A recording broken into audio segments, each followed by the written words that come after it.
तीर्थयात्रा घुमाने के बहाने जब बेटा अपनी बूढ़ी माँ को बेसहारा स्टेशन पर छोड़ आया। माँ कुंभ नहाने चलोगी, काफ़ी दिन से कह रही थी कि मुझे गंगा नहला ला, इस बार तुम्हें नहला ही लाता हूँ। ट्रेन से टिकट कटा ली है। सुनकर चहक उठी गोमती। तू सच कह रहा है श्रवण? मुझे यकीन नहीं आ रहा। यकीन करो माँ, मैं झूठ नहीं बोल रहा। ये देखो टिकटें। श्रवण ने जेब से टिकटें निकालकर गोमती को दिखाई। अब जाने की तैयारी कर लेना, जो भी सामान चाहिए बता देना। अगले सप्ताह आज के दिन ही चलेंगे। कौन कौन चलेगा बेटा? सभी चल रहे हैं ना? नहीं माँ, सब जाकर क्या करेंगे? कुंभ पर बहुत भीड़ रहती है, सबको संभालना मुश्किल होगा। बस मैं और तुम चलेंगे। गोमती ने श्वेता की ओर देखा। उनके अकेले जाने से कहीं बहू नाराज ना हो। उन्हें लगा कि इतनी उम्र में अकेले बेटे के साथ कैसे जाएगी, श्रवण उन्हें कैसे संभालेगा। घर में तो जैसे तैसे अपना काम कर लेती हैं, बाहर कैसे उठेंगी बैठेंगी, घड़ी घड़ी श्रवण का सहारा मांगेंगी। फिर कहीं सबके सामने श्रवण चिल्लाने लगा तो दुविधा हुई उन्हें। अब क्या सोचने लगी माँ जी? आपके बेटे कह रहे हैं तो घूम आओ। हम सब तो कहीं ना कहीं जाते ही रहते हैं, फिर कभी चले जाएंगे।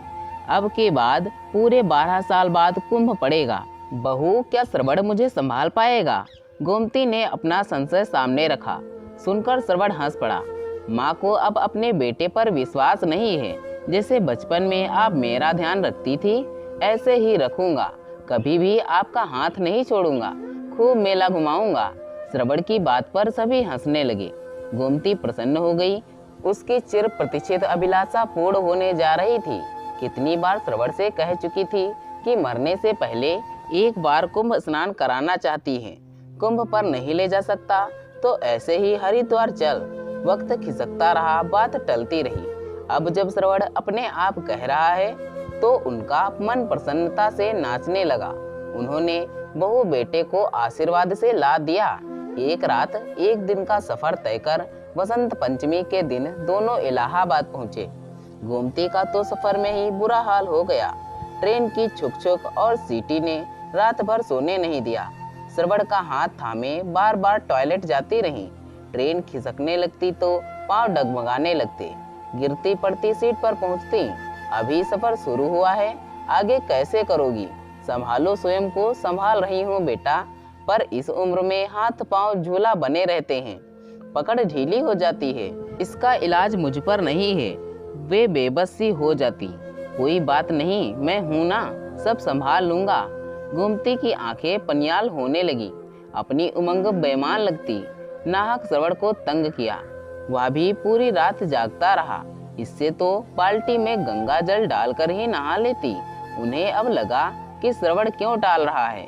खैर, राम राम करते हुए सफर पूरा हुआ। गाड़ी रुकी तो प्लेटफार्म की चहल पहल और भीड़ देखकर हैरान रह गई। श्रवण ने एक कूली के सर सामान रखवाया और माँ का हाथ पकड़कर स्टेशन से बाहर आ गया। मौसम को भी आज ही बिगड़ना था। ठंडी हवाएं चलने लगी, घटाएं घुमड़ने लगी, क्या पता कब बरसने लगे। श्रवण ने थोड़ी देर स्टेशन पर ही रुकने का फैसला किया। माँ के साथ वेटिंग रूम में जाकर बैठ गया। थोड़ी देर बाद माँ से बोला, माँ, नित्य क्रम से यही निपट भी लो। अब जब तक बारिश रुकती है हम यहीं रुकेंगे। उसने इशारे से बता दिया कि कहाँ जाना है। थोड़ी देर बाद में गोमती लौट आई। फिर श्रवण चला गया। श्रवण जब लौटा तो उसके हाथ में चाय के 2 कुल्हड़ और गर्मा गर्म समोसे की थैली थी। माँ बेटे दोनों ने चाय पी और समोसे खाए। थोड़ा आराम मिला तो गोमती की आंखें झपकने लगी। पूरी रात आंखों में कटी थी। वहीं सोफे की टेक लेकर आंखें मूंद लीं। करीब घंटे भर बरसकर बादल थमे। बादों की ओट से सूरज झांकने लगा। वर्षा के कारण स्टेशन पर भीड़ बढ़ गई थी, अब छटने लगी। श्रवण ने भी एक ऑटो रिक्शा पकड़ गंगा घाट तक जाने का मन बनाया। रिक्शे ने मेला क्षेत्र शुरू होते ही उन्हें उतार दिया। करीब 1 किलोमीटर चलकर गंगा घाट तक पहुँचे।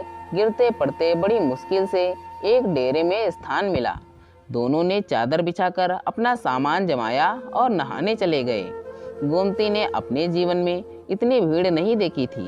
कहीं लाउड स्पीकर का शोर, कहीं भजन गाती और गंगा मैया की जय जयकार करती टोलियाँ, कहीं साधु संतों के प्रवचन, कहीं रामायण पाठ, खिलौने वाले, झूले वाले, पूड़ी कचौड़ी, घाट व मिठाई की दुकानें, धार्मिक किताबें, तस्वीर मालाएं, सिंदूर की दुकानें। हर जाति धर्म के लोग देख देख कर वे चकित थीं। लगता था कि वे किसी दूसरे लोक में आ गई हैं।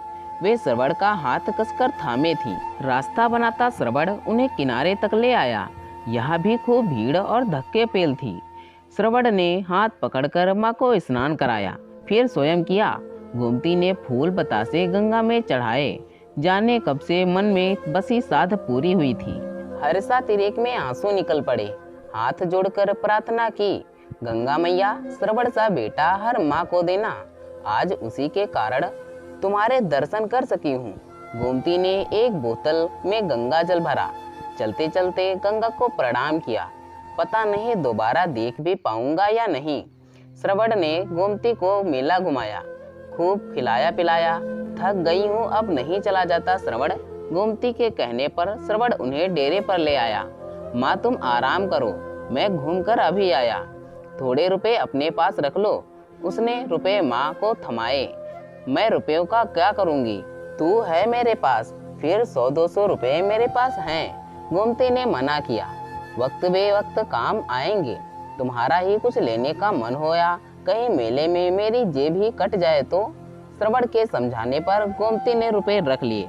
उन्हें ध्यान आया कि ऐसे मेलों में चोर उचक्के खूब घूमते हैं, लोगों को बेवकूफ बनाकर हाथ की सफाई दिखाकर खूब ठगते हैं। श्रवण चला गया और गोमती थैला सिर के नीचे लगाकर और बिछी चादर पर लेट गई।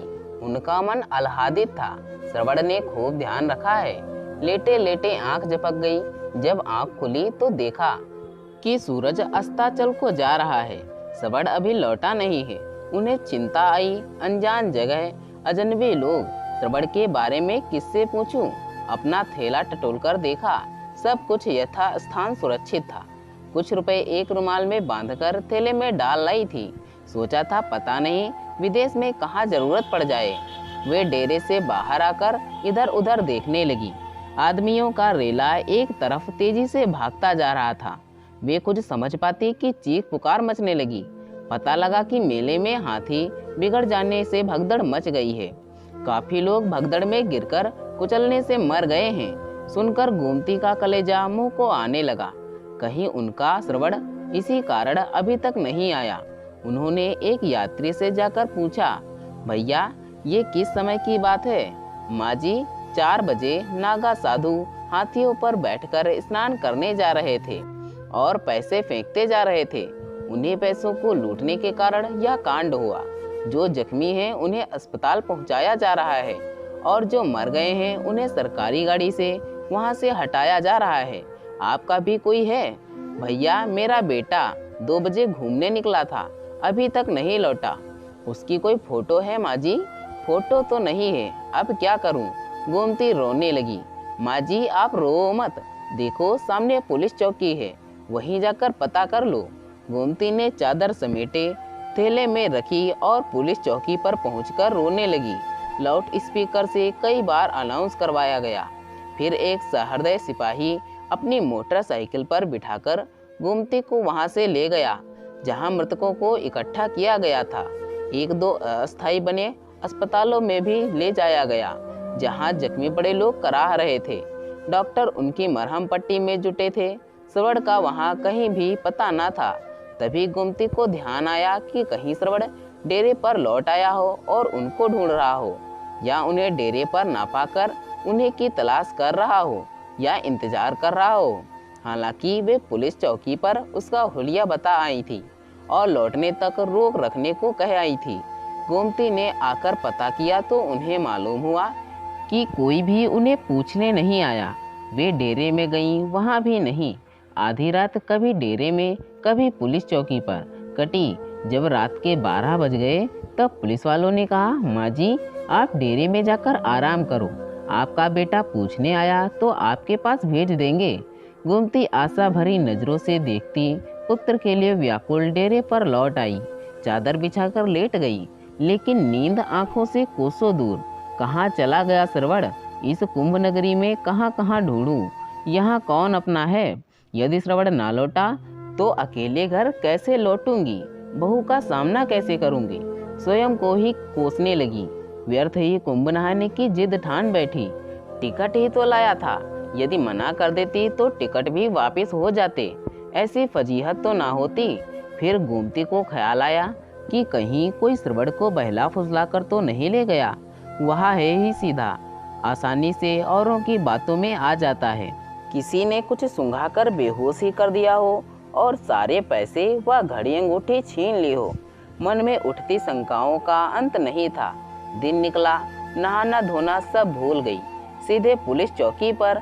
एक ही दिन में पुलिस चौकी वाले उन्हें पहचानने लगे थे। देखते ही बोले, माँ जी तुम्हारा बेटा नहीं लौटा। रोने लगी गोमती। कहाँ ढूंढूं, तुम ही बताओ। किसी ने मार काट कर कहीं डाल दिया हो तो तुम्हें ढूंढ कर लाओ।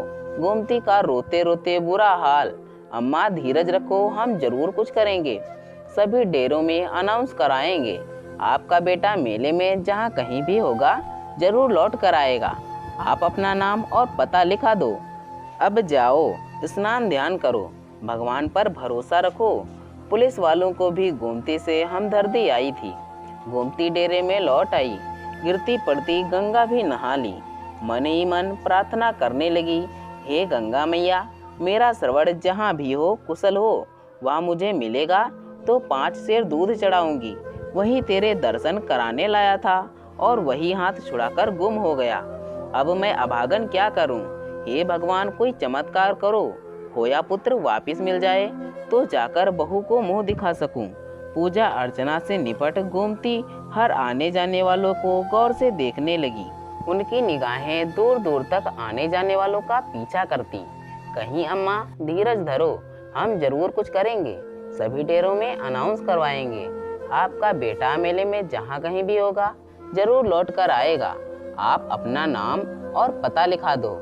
अब जाओ, स्नान ध्यान करो, भगवान पर भरोसा रखो। पुलिस वालों को भी गोमती से हमदर्दी हो आई थी। गंगा घाट पर बैठे सुबह से दोपहर हो गई। कल शाम से पेट में पानी की बूंद भी नहीं गई थी। ऐंठन सी होने लगी। ध्यान आया, यदि यहाँ स्वयं बीमार पड़ गई तो श्रवण को कैसे ढूंढेंगी? उसे ढूंढना है तो स्वयं को ठीक रखना होगा। यहाँ कौन है उसका जो मनुहार करके खिलाएगा? उसने आलू की सब्जी के साथ 4 पूड़ियाँ खाई, गंगा जल पिया। कलेजे को थोड़ी शांति मिली। 4 पूड़ियाँ शाम के लिए बंधवा ली। यहाँ तक ना आ सके तो डेरे में ही खा लेगी। भूखा प्यासा श्रवण लौटेगा तो उसे खिला देंगी। श्रवण का ध्यान आते ही कुछ केले भी खरीद लिए। ढूंढती ढूंढती अपने डेरे में पहुंच गई। पुलिस चौकी में भी झांक आई। देखते देखते 8 दिन निकल गए। मेला उखड़ने लगा, श्रवण भी नहीं लौटा। अब पुलिस वालों ने सलाह दी, माँ जी अपने घर लौट जाओ। लगता है आपका बेटा अब नहीं लौटेगा। मैं इतनी दूर अपने घर कैसे जाऊंगी?